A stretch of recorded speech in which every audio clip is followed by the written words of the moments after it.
Boa noite a todos. Boa Obrigada noite. obrigada pela presença de todos. Estamos então hoje com a primeira palestra da nossa quinta edição, do evento Voz Mulheres, do Laboratório Multidisciplinar de Estudos em Relações Étnico-Raciais e Diversidade, o LAMER. Hoje a gente vai conversar com a professora Mariângela Setti, que se disponibilizou aqui com a gente. A professora Mariângela é professora da UTFPR, é graduada em Ciências da Computação, mestra em Engenharia Elétrica e Informática Industrial, doutora em Educação, e a linha dela no doutorado foi Educação Matemática. A professora Mariângela tem experiência em diversas áreas, né? Tem experiência em Introdução à Programação, e nesse ensino da programação, a professora Mariângela se dedica também ao estímulo da participação de mulheres na área da computação. E hoje ela vai apresentar para a gente um projeto de extensão do DAINF, o Departamento de Informática, lá da UTFPR, Campus Curitiba, que se chama Emílias Armação em Bits. Que é um projeto para tentar estimular, né, professora, a participação e a representatividade feminina nessa área da computação. Vamos com a professora. Isso mesmo. Bom, muito obrigada pela apresentação. Eu também queria agradecer, Beatriz, o convite, né? A gente fica bastante feliz de poder vir mostrar um pouquinho do nosso trabalho aqui para vocês. Então, agradeço a todos que estão assistindo, né? E eu estou aqui, então, para falar um pouquinho sobre esse projeto. Bom, primeiro de tudo, então, como a Beatriz colocou, eu sou professora da UTFPR, né, aqui do Campus Curitiba. A minha área de atuação é computação, eu faço parte do Departamento de Informática. O nosso projeto, ele conta com a participação de vários professores, tanto professores homens quanto professores mulheres. Chama-se Emílias, Armação em Bits. Eu não sei se alguém, eventualmente, pode ter aí uma curiosidade a respeito do nome do projeto, né, de onde surgiu essa ideia do nome de chamar Emília, né?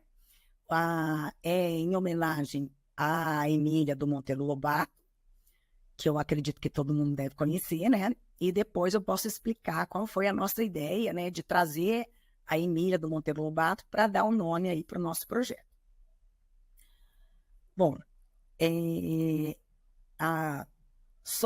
um pouquinho sobre mim. Então, a Beatriz já colocou, né? Eu fiz graduação lá em Maringá, em Ciência da Computação, como o sotaque não nega, né? O pessoal que é aqui da região já devem ter reparado. Eu vim para Curitiba para fazer mestrado no então Cefet Paraná, que hoje é a UTFPR, né? No programa CPGI, que é pós-graduação em Informática Industrial e Engenharia Elétrica. É importante falar isso porque nesse programa a gente ainda tem hoje a presença bastante masculina, né? E nós estamos aqui justamente para falar em como mudar um pouquinho esse cenário. Depois eu fiz doutorado em educação, que é uma área que tem uma presença feminina muito maior. Eu trabalhei com educação matemática porque eu fiz sobre ensino do pensamento computacional, introdução à programação e algoritmo. Eu sou da carreira IBTT, que acho que aqui no IF tem, vários de vocês também devem ser, né? Eu entrei ainda na UTFPR quando era Cefet Paraná. E aí, uma das coisas que eu tinha visto lá, que vocês poderiam estar interessados, era um pouquinho do perfil, né, dos professores envolvidos. Então, eu não vou falar sobre isso exaustivamente, né? Eu queria só dar uma ideia para vocês de quem são as pessoas que estão diretamente envolvidas. Então, a professora Maria Cláudia, que é a coordenadora do nosso programa de extensão, ela fez primeiro graduação em matemática, lá na UniOeste, e depois, em seguida, ela fez informática, porque quando ela começou, não tinha ainda o curso de informática lá na universidade. Depois ela fez mestrado pela UFPR e o doutorado em Engenharia Elétrica e Computação pela Unicamp. A Maria Cláudia é professora do Magistério Superior.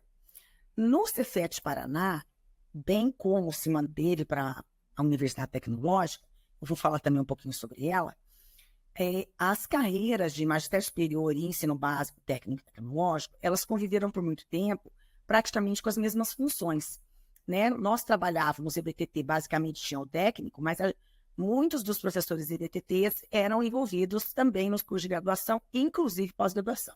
Os programas de pós-graduação, eles foram criados pelos professores EBTTs, porque até a década de 80 só tinham professores EBTTs, né, lá no então Cefet Paraná. Bom, professor Adolfo. Achei importante falar um pouquinho sobre o Adolfo, por ele ser um professor homem, né, que está atuando aqui na causa junto conosco.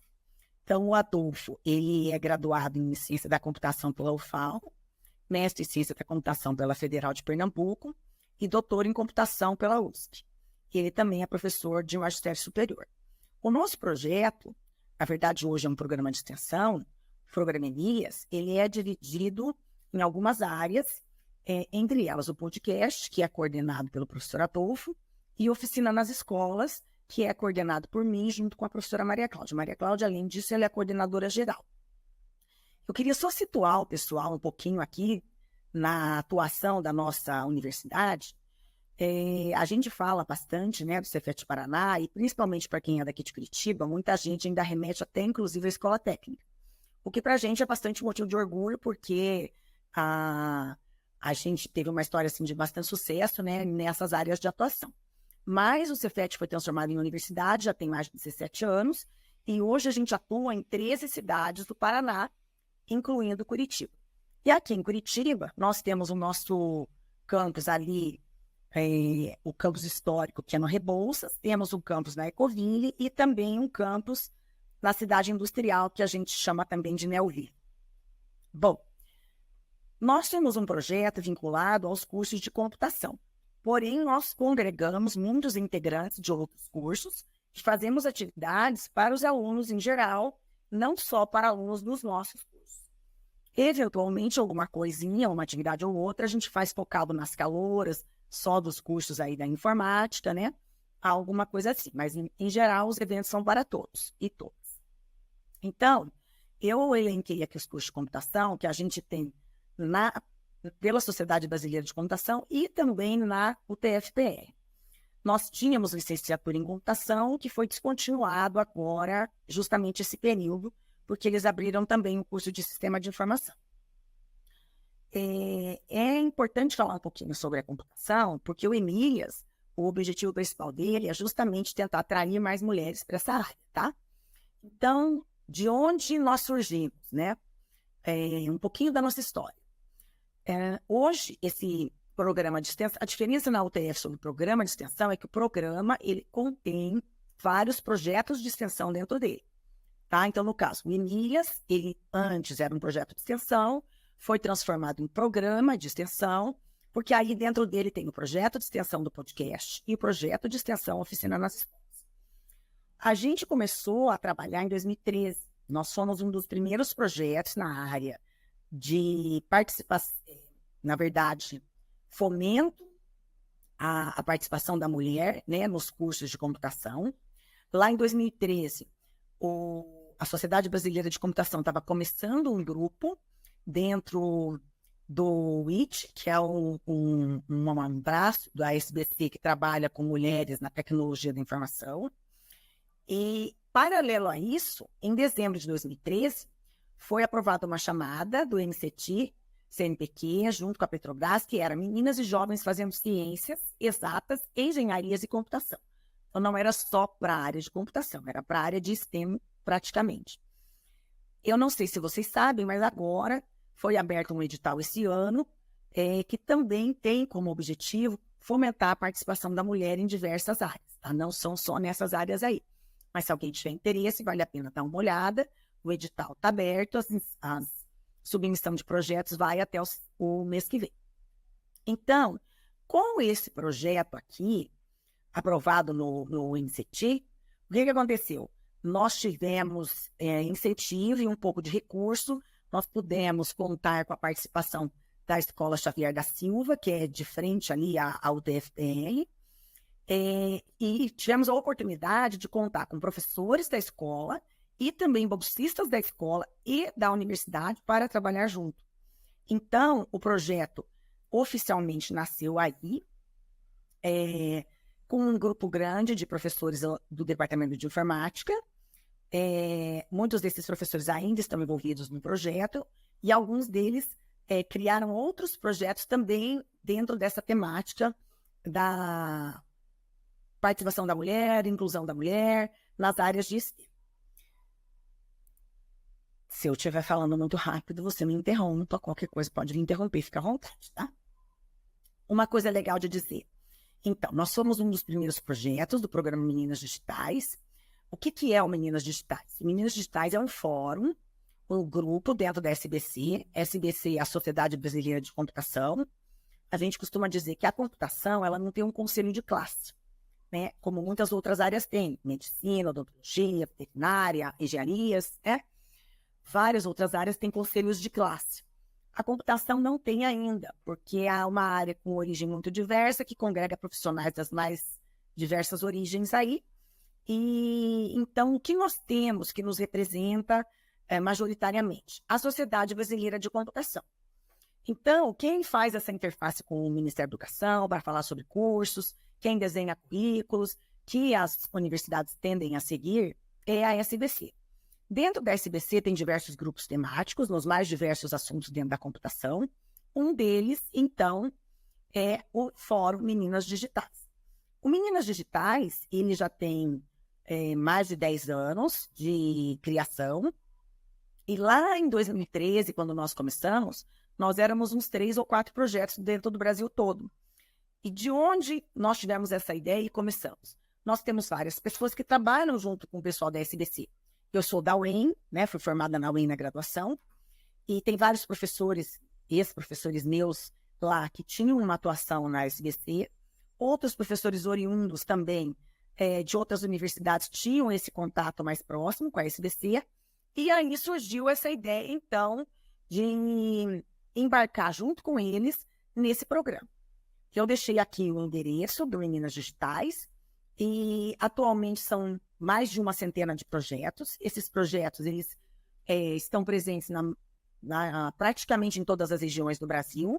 Acho que o número menor de projetos, não vou cometer uma gafe e dizer, eu sei que tem algumas regiões que têm menos, outras regiões que têm mais.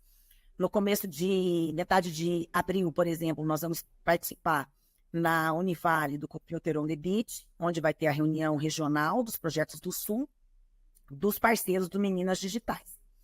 Todos esses projetos, eles têm como objetivo, de alguma forma, por realizar ações distintas, mas o foco é atrair mais mulheres, trazer mais mulheres para as áreas da computação. Então, o ENIAS também tem esse objetivo, divulgar diversas facetas da computação, realizando ações para despertar o interesse de meninas, estudantes do ensino fundamental e médio, por essa área. Além disso, a gente também tem como objetivo motivar as estudantes dos nossos cursos aqui da UDF Campus Curitiba, de Sistemas de Informação e Engenharia da Computação, a permanecer, a ter uma graduação com um pouco menos de dificuldades, né? E conseguir concluir com êxito aí o seu curso de graduação.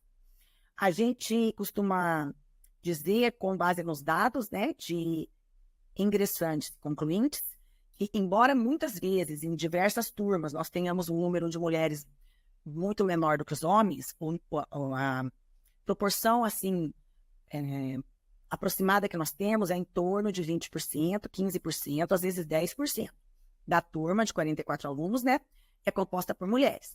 Mas um dado bastante interessante da gente destacar é que a taxa de conclusão de curso dessas mulheres é bastante grande. Normalmente, mais de 90% dessas mulheres concluem a graduação. Então, isso é bem legal e bastante gratificante para nós. O que a gente tenta mostrar, né? Então, em algum momento ali, eu disse que o nosso público-alvo são as meninas do ensino fundamental e médio. Também, quando nós iniciamos, o público-alvo era o ensino médio. Por quê? Porque nós achávamos que as meninas iriam escolher a profissão, o curso que queriam fazer, lá depois do primeiro ano do ensino médio. Porém, isso não é... A gente, por meio de observação e das atividades que nós estamos realizando, a gente concluiu que não, que não só as meninas, como os meninos também, Quando chegam lá no segundo ano do ensino médio, a maioria já decidiu o que vai fazer, ou o que não vai fazer. Então, com o passar do tempo, a gente foi atuando sempre um pouquinho antes. Primeiro a gente foi atuando no primeiro ano do ensino médio, depois no 9º ano do ensino fundamental, e agora a gente tem atuado basicamente no 9º ano, alguma coisa 8º. Fazemos também atividades para o pessoal do ensino médio, mas temos feito bastante coisa para o pessoal do 9º ano. E o que a gente quer fazer? A gente tenta mostrar para as mulheres quais são as áreas dentro da arquitetura que elas podem trabalhar, o que elas podem ser, quais são as possibilidades de carreira, né? Bom, então, a gente mostra que os postos de trabalho que elas podem, não só postos de trabalho, mas as carreiras que elas podem seguir, né? Aqui a gente tem alguns dos nossos integrantes, então eu coloquei aqui alguns professores. Nós 3 somos os professores que compõem o núcleo do projeto. A professora Nádia, colaboradora, trabalha com a gente faz muito tempo. Temos outros professores colaboradores, professor Persson, professor Marcelo, entre outros. E os integrantes, as estudantes que estão trabalhando atualmente conosco, são as meninas que estão listadas aqui. Além delas, temos alguns outros alunos voluntários. O projeto ele conta com uma bolsista que atua no Oficina nas Escolas, um bolsista que atua no Emílias Podcast, e os demais alunos, eles trabalham como alunos voluntários, né? Contando a carga horária de extensão, fazendo atividades aí junto conosco. Nós temos também a participação de diversos integrantes meninos, e a gente diz dos estudantes, né? Aqui casualmente só tem foto das meninas, porque nesse momento os 2 integrantes meninos que estavam conosco, eles deixaram o projeto. Mas a gente costuma ter, e na seleção a gente também não faz diferença entre meninos e meninas, né? São todos bem-vindos aí para trabalhar conosco. Inclusive o Emília está com seleção aberta agora para novos integrantes. Uma coisa que é importante dizer é que a participação dos homens junto conosco, ela é muito importante, porque não adianta nós, mulheres, ficarmos falando apenas umas com as outras. Para que a gente promova qualquer tipo de mudança, a gente precisa sensibilizar a sociedade como um todo, né? Os nossos colegas de trabalho, os professores que atuam junto com os alunos ingressantes e demais ao longo do curso, enfim, para que a sociedade como um todo consiga enxergar quais são as dificuldades que as mulheres enfrentam quando decidem optar pela área de computação. Então, assim, entre outros, né, uma coisa que é bastante visível, né, é a questão do trabalho, né? Então, a gente, hoje, felizmente, nós estamos aí numa situação em que as pessoas podem escolher, muitas delas, né, podem escolher, infelizmente não são todas, tem muita gente que precisa ir para o mercado de trabalho porque realmente precisa da renda. Então, hoje cabe à mulher escolher se ela quer seguir uma carreira profissional ou se ela não quer seguir uma carreira profissional. Mas quando ela segue essa carreira profissional, se a gente comparar a atuação do homem com a mulher carrega, não é que carrega os filhos e carrega tudo, mas ela carrega várias outras atribuições. Normalmente, quando a mulher tem filhos, várias coisas ficam a encargo dos pais, né? Mas muitas coisas ficam ao encargo das mães. Então, mesmo você trabalhando fora, quando seu filho fica doente, normalmente é a mãe que vai levar ao médico, é a mãe que, se tiver que ficar em casa, vai ficar em casa, é a mãe que vai ter que atender o filho. A gente tem visto mudanças também nesse sentido, né? Tem visto aí a participação dos pais cada vez maior, e é o que a gente deseja que aconteça, né? Mas nem sempre isso é possível. O fato é que hoje, na nossa sociedade, o comum é a mulher se virar em 10 para conseguir dar conta das atribuições profissionais e pessoais. Então, é um equilíbrio, né? É um equilíbrio, uma loucura a gente conseguir conciliar tudo isso. Ao passo que o homem tem o suporte da família e toda uma base, né? Para simplesmente ir para o mercado de trabalho e, enfim, a função seguir aí trabalhando. Bom, entre os desafios do Emílias, o que a gente tem? Quebrar essa visão do estereótipo, dos profissionais da área de TI. Eu até gostaria que vocês comentassem sobre isso, o que vocês acham, né? Que cara vocês imaginam que tem o profissional que está lá programando aí o sistema acadêmico de vocês? Quem é que está programando lá o ChatGPT? Quem é que faz a inteligência do ChatGPT funcionar, né? E muitas vezes o que a gente vê, não sei se vocês vão concordar comigo, é que as pessoas imaginam que quem se interessa por essa área são pessoas introspectivas, que adoram matemática, que só gostam de exatas, que estudam muito. Então, quase não tem vida social. Cria-se um estereótipo baseado em personalidades aí que a gente vê famosas no mundo, né? Que são da área da computação. Muitas meninas no ensino médio acham que a carreira de computação é chata, muito difícil, e que ela é para os meninos. Então, o nosso projeto ele é focado na atração das mulheres, por quê? Porque os meninos naturalmente se sentem atraídos por essa área. Então, não é que nós não queremos os meninos, claro que nós queremos.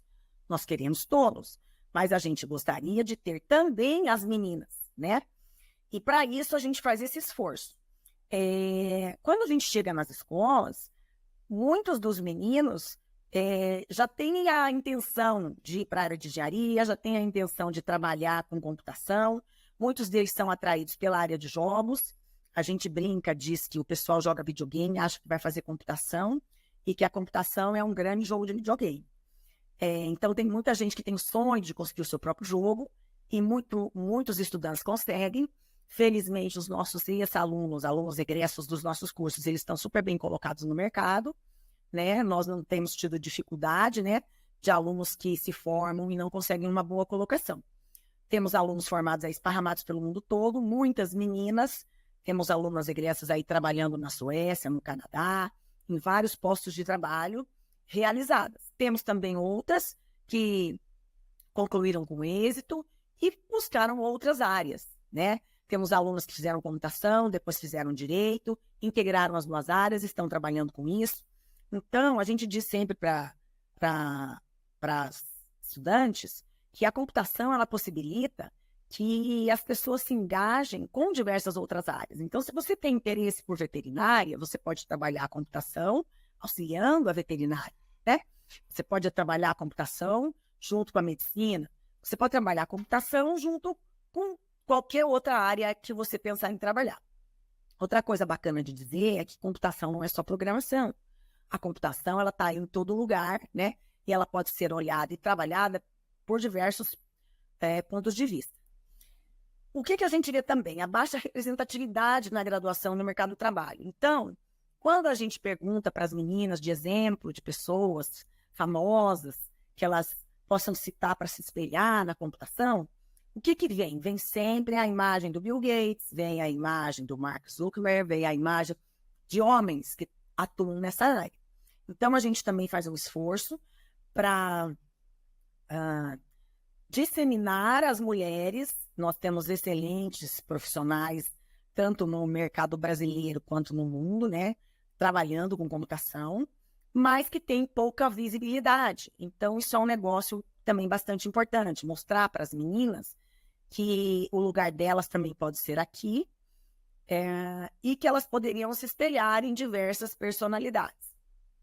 Bom, o que nós fazemos, então, para conseguir fazer isso, né? Levar um pouco do que é a computação para essas meninas, para tentar motivá-las a seguir carreira na área.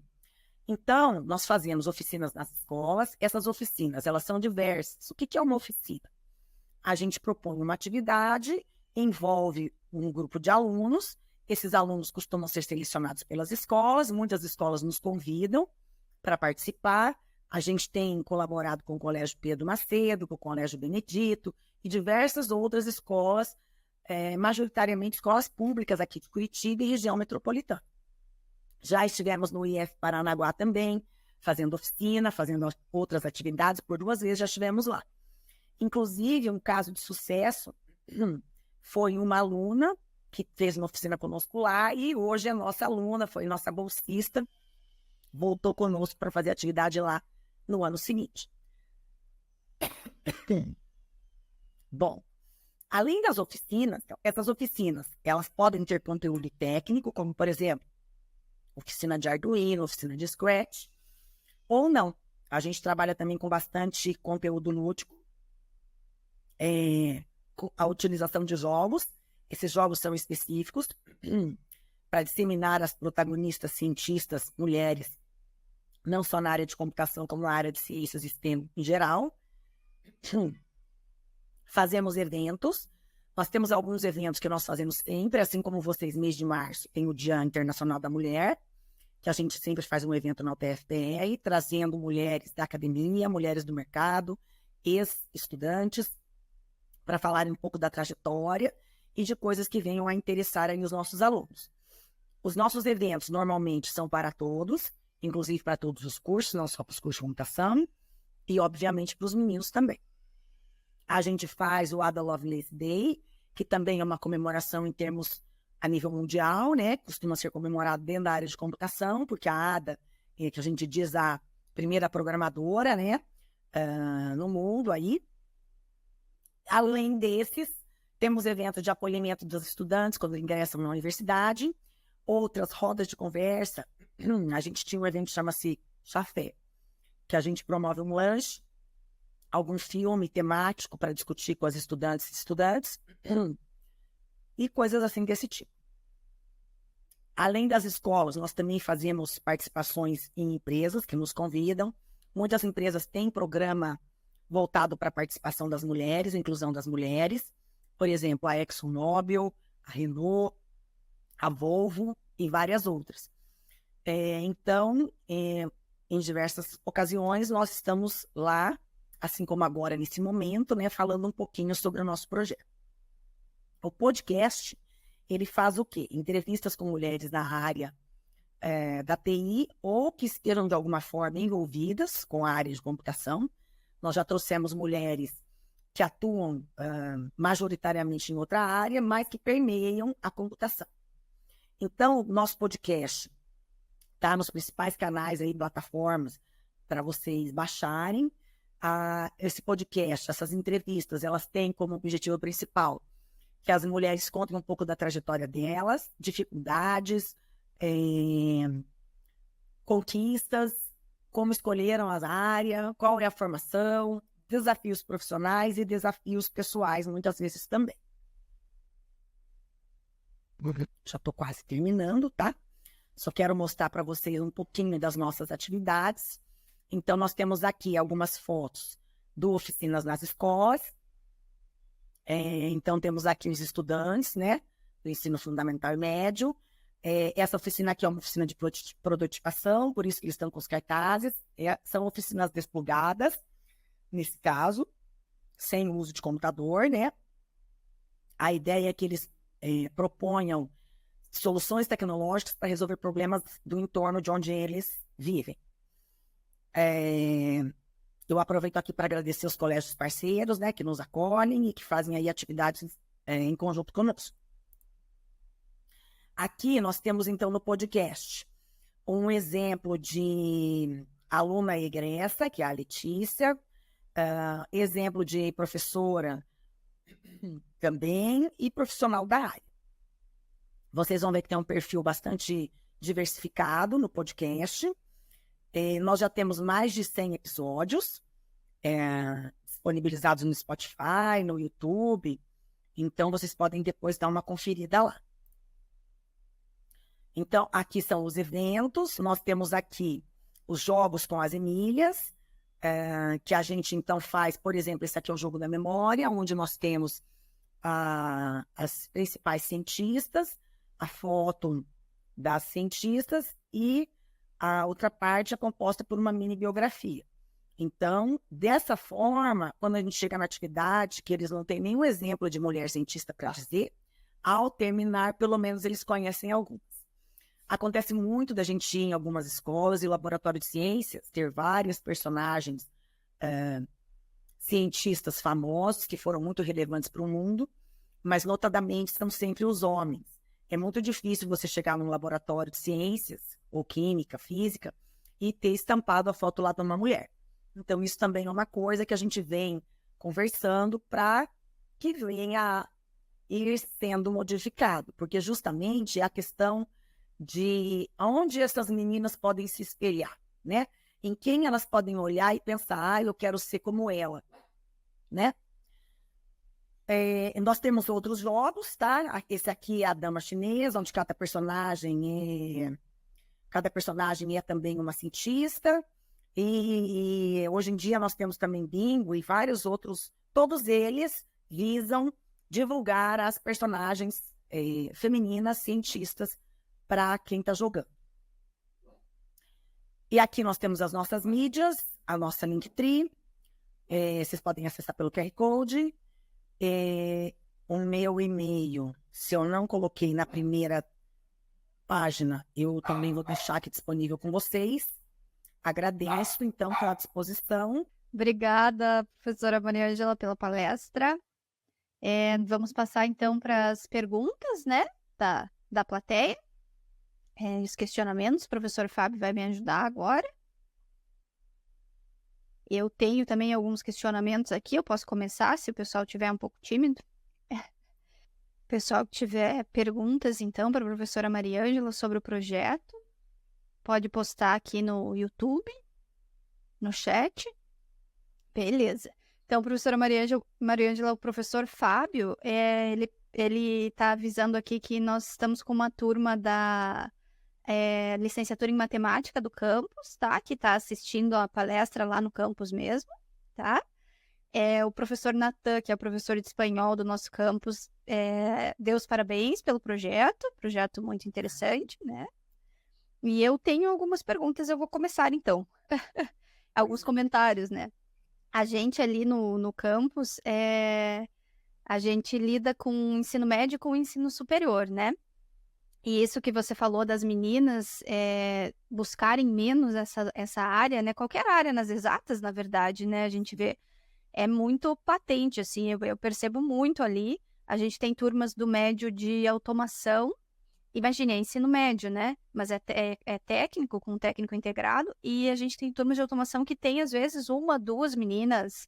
Eu já tive turma sem nenhuma menina, né?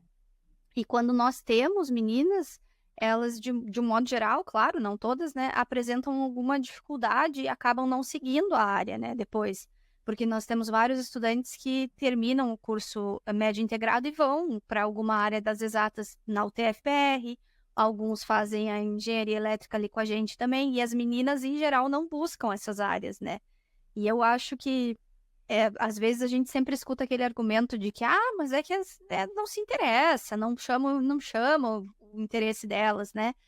Mas pode até ser que tenha um pouco desse componente, mas eu acho que falta muita inspiração mesmo, como você falou, falta representatividade. E digo mais, às vezes não é nem que falta, porque, como você falou, nós temos muitas mulheres cientistas importantíssimas na área da computação. Um dos pioneiros da computação, se não o grande pioneiro, não foi o pioneiro, foi a pioneira, né? Que é a Ada Lovelace, né? E muitas das meninas não sabem disso, né? E acham que não tem, que é uma área de masculina, né? Uma área de meninos, né? E especificamente a computação, ela tem vários exemplos, né? De mulheres que fizeram diferença, né? Nós tem as programadoras da NASA, né? Que são famosíssimas lá. A gente tem vários. Maravilhoso, além das estrelas, que Isso. o pessoal da matemática está assistindo, é uma inspiração. É uma inspiração mesmo. É uma inspiração, é uma coisa... É um estilo maravilhoso, vale muito a pena assistir. Estrelas Além do Tempo, chama-se o filme. Estrelas Além do Tempo, isso aí. Agora, o professor Fábio pediu para você comentar sobre a importância da formação docente para estimular a iniciação científica e a visão inclusiva no campo da ciência. Então, eu acho que a iniciação científica ela é uma coisa super importante, faz um diferencial na vida dos estudantes. No tempo em que eu fiz graduação, outro dia, né, assim, quase outro dia, não precisamos nem falar quando foi, a gente tinha muito pouca iniciação científica presente nas escolas. Mas hoje nós temos diversos programas editais, né, às vezes lançados pelo MEC, às vezes lançados pelo Ministério da Ciência e Tecnologia, que possibilitam o desenvolvimento de iniciação científica ainda no ensino médio. Então, meu filho, por exemplo, ele fez iniciação científica. E eu acho que isso faz uma diferença bastante grande na formação do estudante, mas eu acho que é muito pouco divulgado.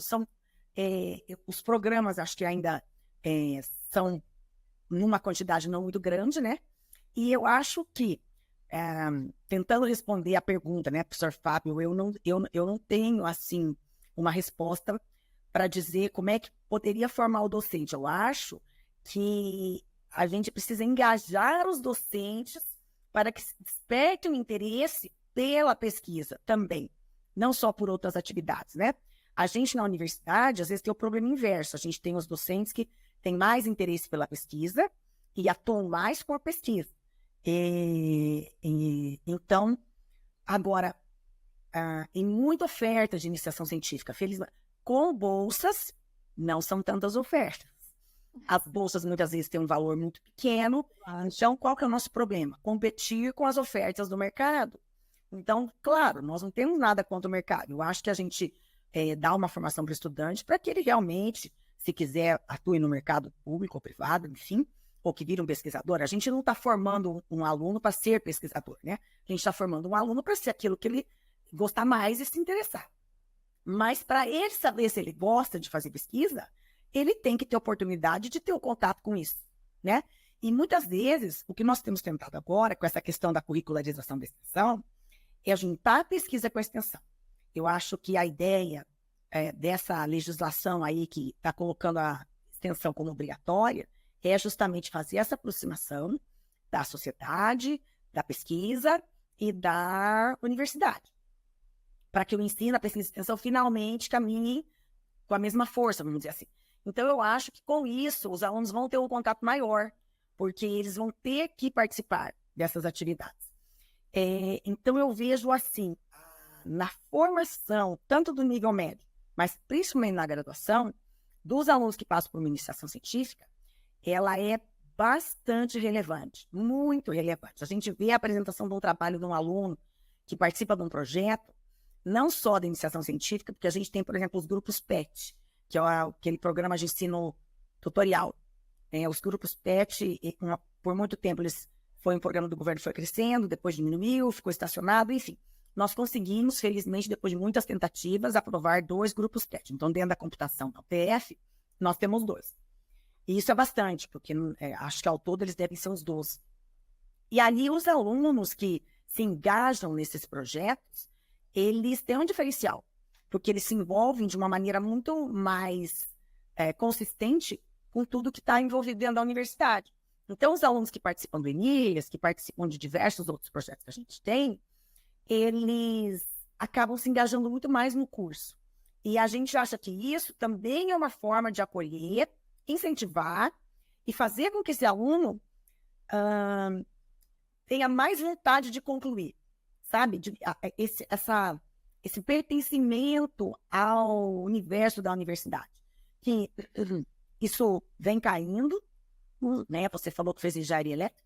Isso. Na sua época, mas eu fiz ciência da computação. O nosso curso era integral, a gente ia para a universidade e passava o dia inteiro. Primeiro que no meu tempo, lá na década de 90, a gente não tinha computador em casa, então você tinha que usar o laboratório. Então, assim, a gente vivia dentro da universidade. A gente conhecia a secretária do departamento, a gente conhecia a mocinha que limpava, a gente conhecia todo mundo. E os alunos tinham grupos e a gente estudava junto, a gente se ajudava um monte. Então, quando você tem ajuda, tudo vai mais fácil. Aprender sozinho, tem gente que prefere aprender sozinho.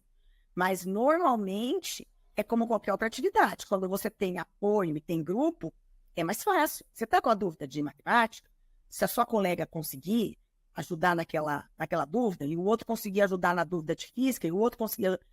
A coisa vai indo para frente. Né? A gente diz, virou jargão, mas é um fato. Ninguém larga a mão de ninguém, né? E um é bom nisso, o outro é melhor naquilo, e a gente vai caminhando. Então, isso aconteceu comigo no meu mestrado, no meu doutorado, minha formação toda. Porque eu sempre tive mais facilidade em estudar e aprender discutindo com os outros. E aprendendo com os outros. E a gente vê isso nos estudantes. Às vezes, a gente faz de tudo lá na aula, né? Tentando passar diversos conteúdos, enfim. E aí chega o monitor, que é um aluno, e em meia hora ele explica aquilo que a gente, às vezes, em 2 horas, não é ele explica, ele faz com que o aluno entenda. Então, eu acho que isso é super legal. A gente tem tentado muito fazer com que os alunos colaborem uns com os outros, porque, nesse sentido, né, a gente ajuda os estudantes e eles nos ajudam, para todo mundo conseguir aí ganhar. Então, eu acho que o papel da iniciação científica é muito importante para ensinar esse aluno a estudar, ensinar esse aluno a aprender e também a passar esse conhecimento, não é passar esse conhecimento, é fazer com que esse conhecimento atinja outras pessoas, sabe? Eu acho que isso é um negócio bastante importante. Aham. Com certeza, é um tema bem complexo, né? Cheio de meandros aí no meio, né? Você falou da universidade que às vezes tem o problema inverso aos IFES, né? Os IFES, eles têm muito foco no ensino e às vezes pouco foco em pesquisa e extensão. E não por conta dos estudantes, é muito por conta de gestão mesmo, né? Na maioria das vezes.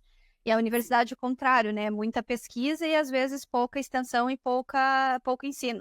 Eu até tenho um ditado ali no IF que eu falo que o nosso tripé, que deveria ser um tripé, né? Ensino, pesquisa e extensão, muitas vezes é um saci, é só ensino. Sim.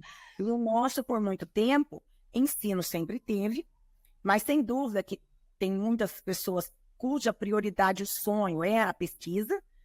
A pessoa se envolve no ensino, porque hoje, para ser pesquisador no Brasil, praticamente... Obrigada. Você tem, lógico que existe Embrapa, existem outros institutos, mas na maioria a pessoa que quer ser pesquisador ele tem que virar professor. Então, muitas vezes, aquela pessoa que queria estar só num laboratório trabalhando, ela se viu obrigada a ter que dar aula também. Então, claro, tem esse tipo de profissional, o que não é problema. A gente tenta tirar das pessoas aquilo que cada um faz de melhor, né? Não só dos alunos, como dos professores é a mesma coisa. Então, para que a gente tenha iniciação científica, a gente precisa que os professores estejam envolvidos nessa atividade.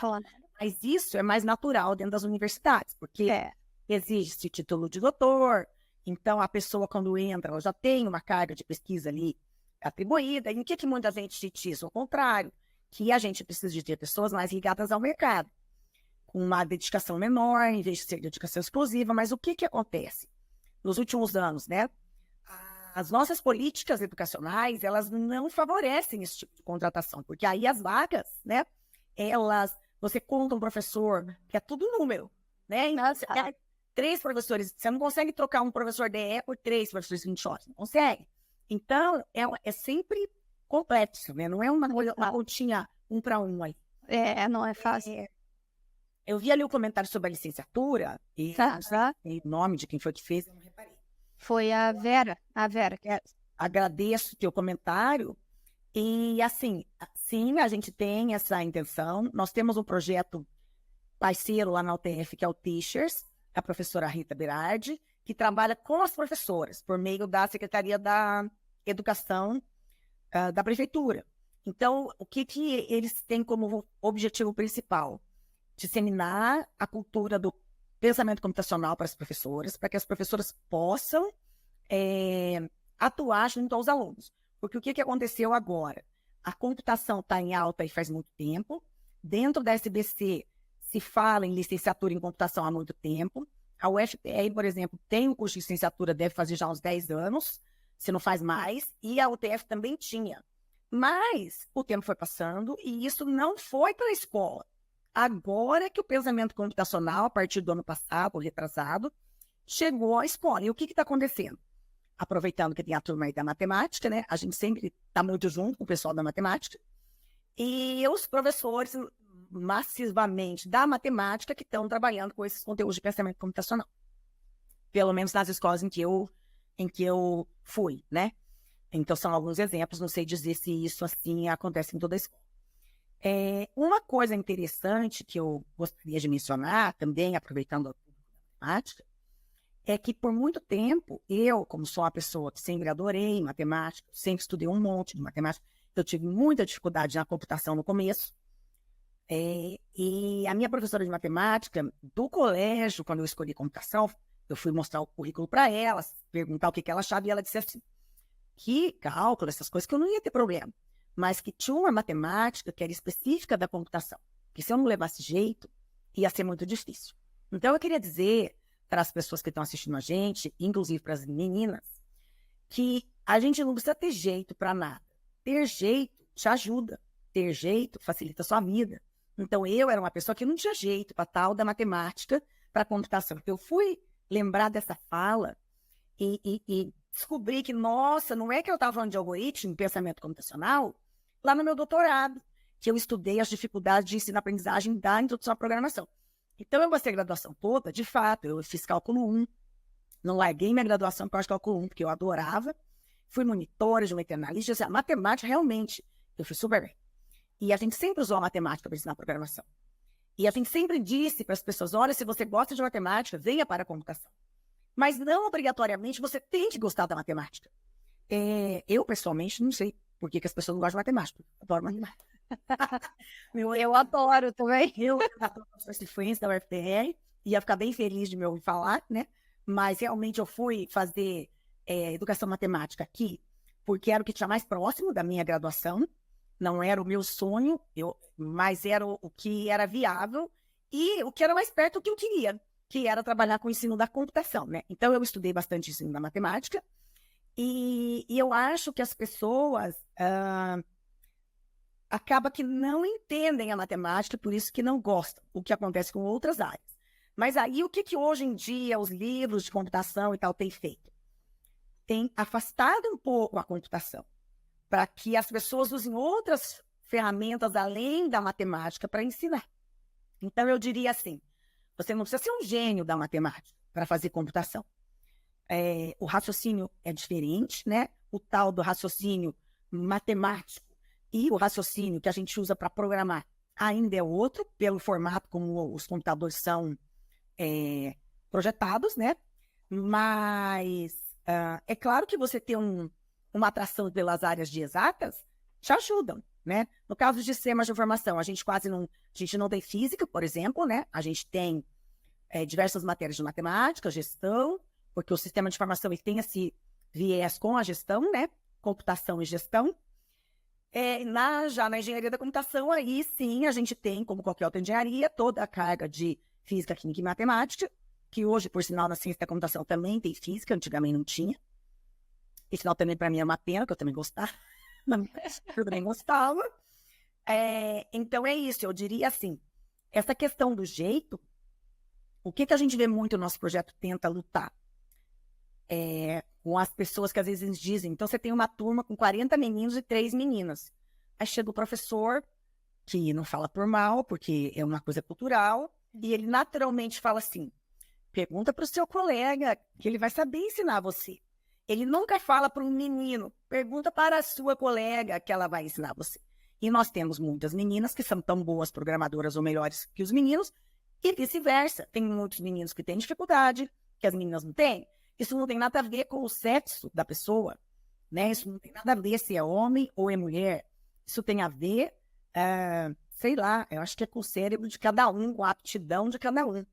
Então, eu gostaria de enfatizar esse recado, sabe?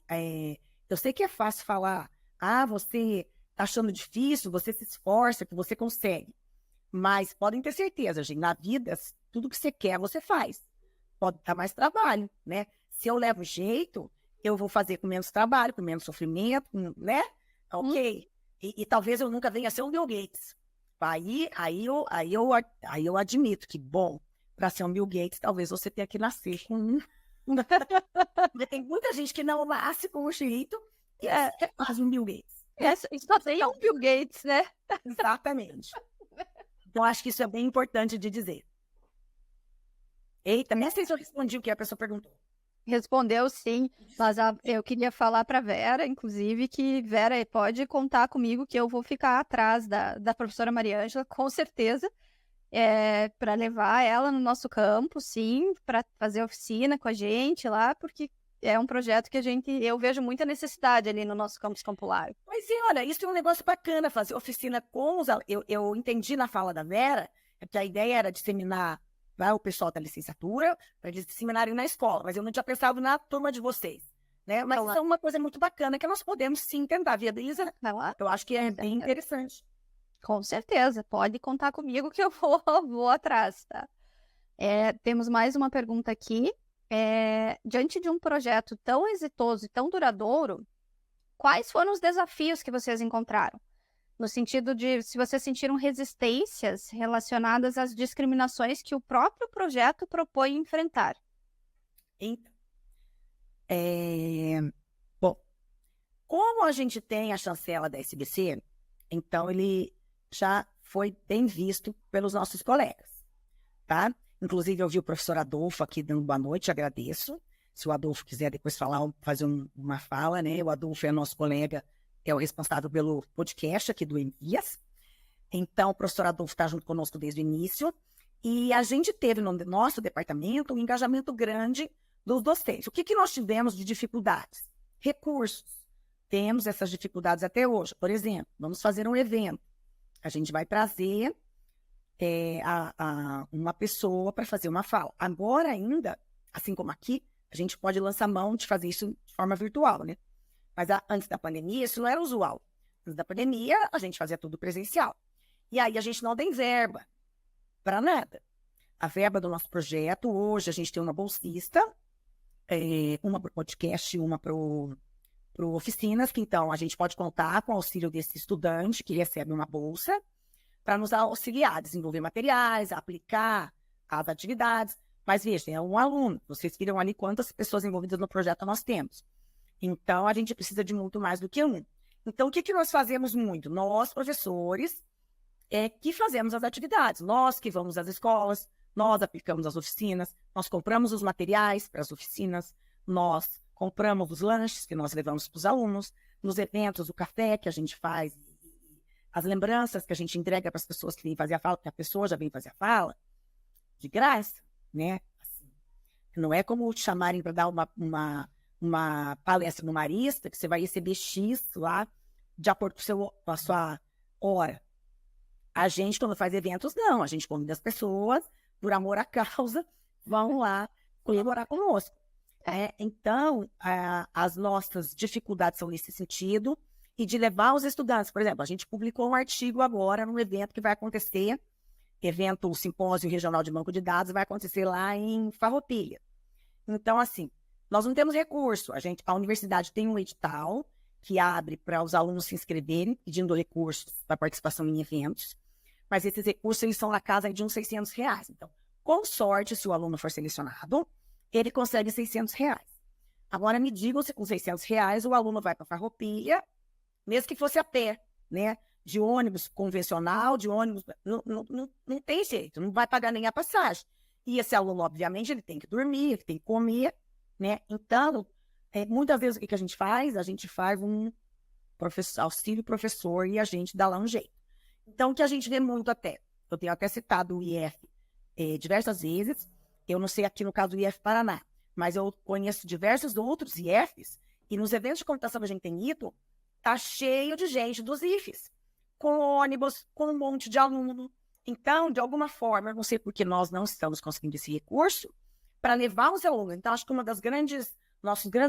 dos nossos grandes anseios é poder levar os alunos nos eventos, porque é uma experiência importante para eles, né? Eles desenvolvem os trabalhos junto com a gente publica junto, e aí, normalmente, eles não podem ir. E a gente, inclusive, muitas vezes, quando vai parcialmente por nossa conta e, às vezes, integralmente por nossa conta. Porque a universidade também, a gente tem editais, tem outros recursos, né? A Fundação Araucária também auxilia, participação em eventos. Então, assim, tem diversos órgãos que fomentam isso e que você pode correr atrás de recurso para conseguir, né? Então, agora, o que nós pretendemos fazer enquanto Emílias? Nós pretendemos submeter um projeto para esse edital que está aberto para ver se a gente consegue mais recursos para o projeto. Ano passado, nós nos juntamos com algumas outras universidades e participamos de um edital com o British Council. Não sei se você conhece alguém que participou, porque tem várias instituições no Brasil que participaram com outras instituições do Reino Unido.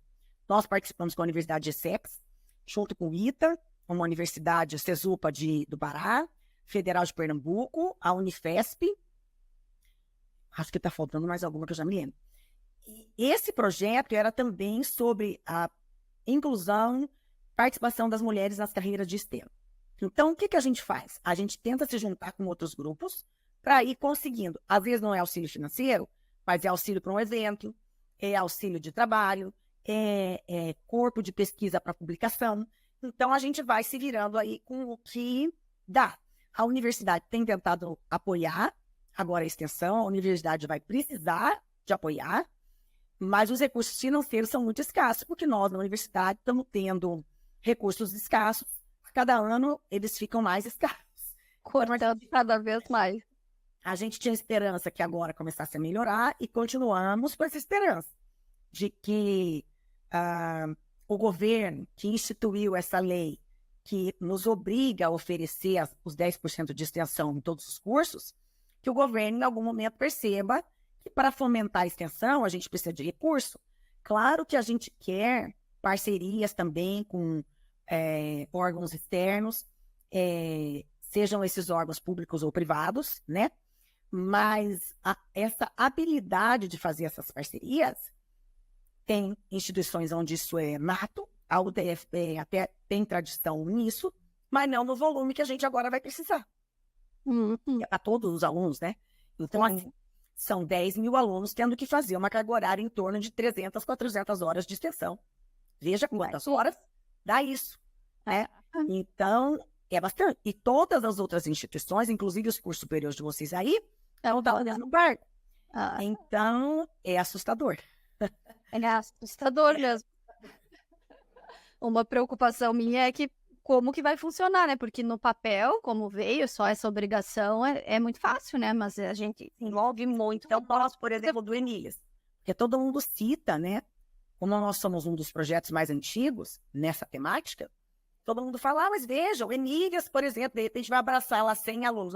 Nós não temos como em 3 professores abraçar 100 alunos. Dá.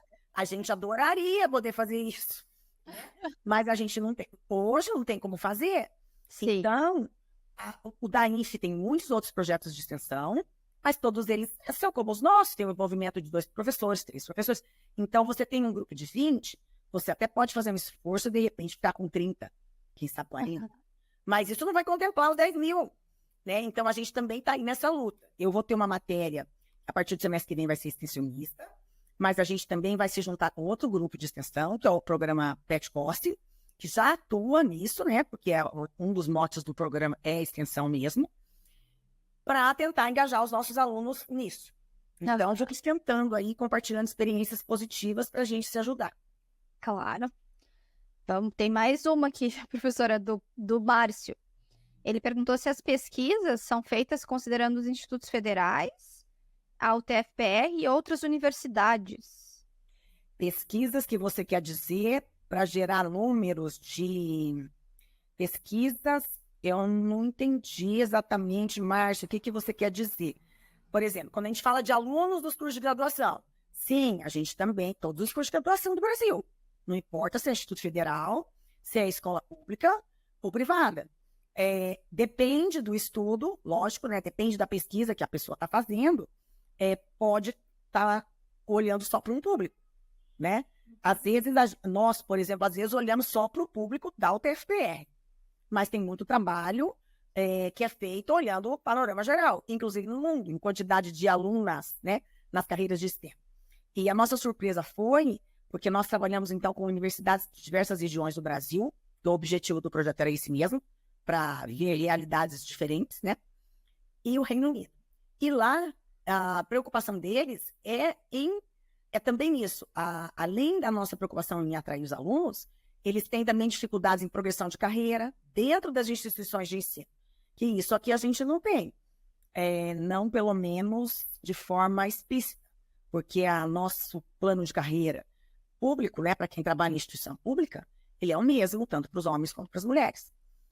Talvez o que influencie, que eu tenho ouvido bastante, é com relação às pesquisas, que majoritariamente os pesquisadores do CNPq, PQ1, PQ2 e tudo mais, o número de homens é maior dentro da nossa área, né, do que o número de mulheres.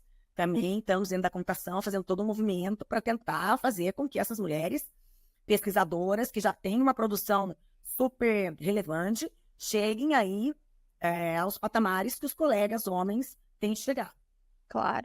Cargo de chefia também é bem comum que seja majoritariamente masculino. Esse projeto do British Council, ele olhava para tudo, para o panorama dos estudantes e para o panorama dos profissionais das universidades. No caso aqui, a gente tinha uma instituição privada e as demais públicas, né? Entre elas o ITA, que é um pouco diferente, porque como é uma instituição militar, né? Essa questão da carreira, dos cargos e tudo mais é diferente dos nossos. Mas aí, é isso que a gente tem colocado. Quantas reitoras nós temos nas universidades federais? Inclusive nas públicas. Quantas reitoras tem na PUC? Eu tenho uma grande amiga, a professora Andréa Maluceri, que é pró-reitora na PUC, uma pessoa brilhante. Mas quantas colegas mulheres ela tem com o mesmo nível de cargo lá? Então, e isso se estende a tudo, não é só a computação, né? Quantas prefeitas, quantas governadoras, quantos presidentes, mulheres ou presidentas, como vocês queiram chamar. Uma vez escutei de uma colega, porque aqui no campus Curitiba a gente já ouviu muito dizer que 70% da gestão é composta por mulheres. Não é da gestão, é do povo que trabalha com gestão. Agora, das pessoas que estão lá tomando decisões, como disse essa minha colega, por sinal, a professora Maria Cláudia, quem tem a caneta na mão lá para aprovar ou não, daí já não são 70% de mulheres. Na UTFPE nós temos 13 campi e uma diretora-geral. Os olhos de oposição são homens, né? Então, nós nunca tivemos uma reitora, hoje temos uma vice-reitora, a professora Tangriani, e tivemos na gestão anterior também a professora Vanessa Estical Rasotto como vice-reitora. Então, essas coisas, elas fazem diferença, né? Tanto para as meninas se espelharem, quanto para o funcionamento das coisas, né? Para que essa realidade vá mudando. E nas empresas é a mesma coisa. Quantas CEOs a gente tem por aí nas grandes empresas, né? Sim. E por aí vai. É isso aí. Acho que a gente acabou respondendo a pergunta do Damon aqui já, porque ele citava justamente essa diferença, né, nos cargos de chefia, que são majoritariamente masculinos. Tem outra pergunta da Beatriz, minha xará. Ela disse que perguntou se todas as escolas têm estrutura para receber esse projeto, e caso a escola não tenha, o que fazer? Então, Beatriz, obrigada pela pergunta. A gente costuma primar pela computação desplugada. O que é a computação desplugada? É você trabalhar os conceitos da computação sem usar computador. Nem iPad, nem celular. Só precisa de jogo de tabuleiro, quadro, papel, caneta, dinâmicas. A gente faz muitas dinâmicas. E aí, não, a escola não precisa ter nada. O que a escola precisa ter? As alunas. Então, o que nós fazemos normalmente? Quando alguma escola nos chama, entra em contato conosco, a gente faz uma reunião.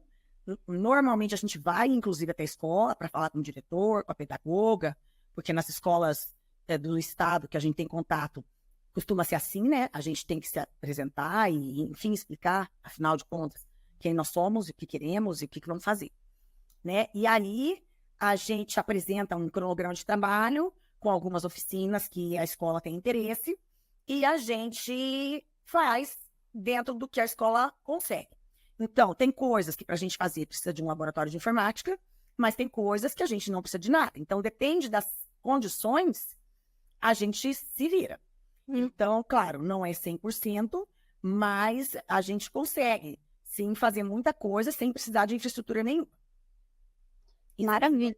Porque as escolas do estado, bom, eu digo aqui da região de Curitiba e metropolitana, porque as outras eu não conheço.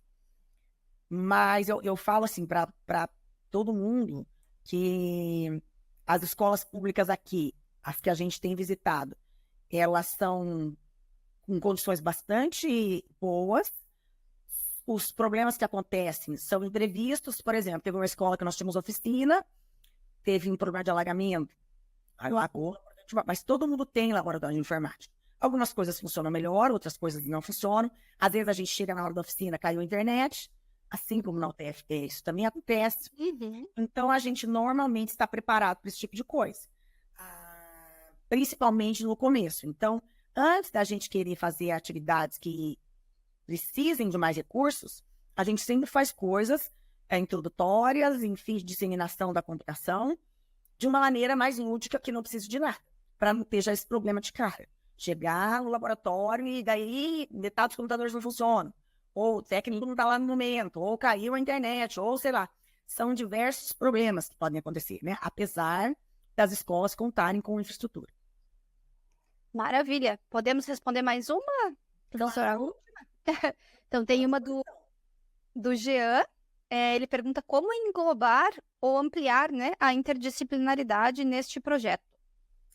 Então, também te agradeço. Isso é uma coisa bastante importante, porque para a gente trabalhar com extensão, a gente usa conhecimentos das diversas áreas, inclusive, eu falei, acho meio por cima, no nosso projeto nós temos alunos de diversos cursos, alunos do design, de engenharia mecânica, mecatrônica, eletrotécnica. Nós não fechamos a seleção dos nossos alunos só para estudantes da computação. A gente tem alunos das diversas áreas, meninos e meninas. E a gente acha isso super importante, porque o pessoal da computação precisa muito trabalhar com o pessoal do design. O pessoal da mecatrônica tem outra visão, diferente de muitas coisas que a gente quer fazer. Tem coisas que são mais adequadas ao pessoal de uma área ou outra. E o que a gente tenta fazer?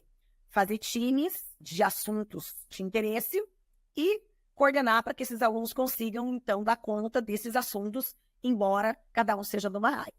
Eu acho que a interdisciplinaridade ela é bastante importante. A gente tenta trabalhar muito isso nas disciplinas dentro da universidade. Claro que tem disciplinas onde isso é mais fácil e outras onde isso praticamente não acontece. Vamos dizer, na realidade, que não acontece, né? Mas nos projetos, ela é bem mais presente, nos projetos. Porque aí a gente já começa por isso. A origem dos estudantes é diversa. Então, isso não acontece só no Emílias, isso acontece nos grupos PET também e em outros projetos de extensão. Lógico, gente, eu estou falando aqui de uma maneira geral. Claro que tem projetos que demandam um conhecimento que é só do curso, sei lá, da engenharia da computação. O outro que é só do curso da engenharia eletrônica. Então, aí são coisas específicas, né? Mas, de um modo geral, muitos projetos agregam estudantes e, às vezes, professores de diversas áreas. Maravilha, professora. Então, o pessoal da turma do primeiro semestre de licenciatura em matemática agradece. Gostaram bastante da apresentação do projeto. Eu também agradeço bastante a participação da professora por ter se disponibilizado, né, a conversar com a gente hoje. E espero que a gente possa fazer mais parcerias aí. Com certeza eu vou tentar manter o contato. Vamos tentar programar uma oficina, se o pessoal se interessar, para a gente mostrar um pouquinho de como é que a gente atua, né? Quem sabe a gente consegue fazer uma parceria, eles conseguem replicar aí as nossas oficinas, né? De repente fazem um bracinho do Emílias aí. Olha só, seria super legal, né? Eu agradeço mais uma vez a oportunidade de estar aqui conversando com vocês, agradeço o convite e agradeço a todo o pessoal que está assistindo e que participou também com a gente. Então é isso. Boa noite, professora. Obrigada. Tchau, tchau. Tchau, Obrigada tchau. a vocês. Eu aguardo, então, seu contato.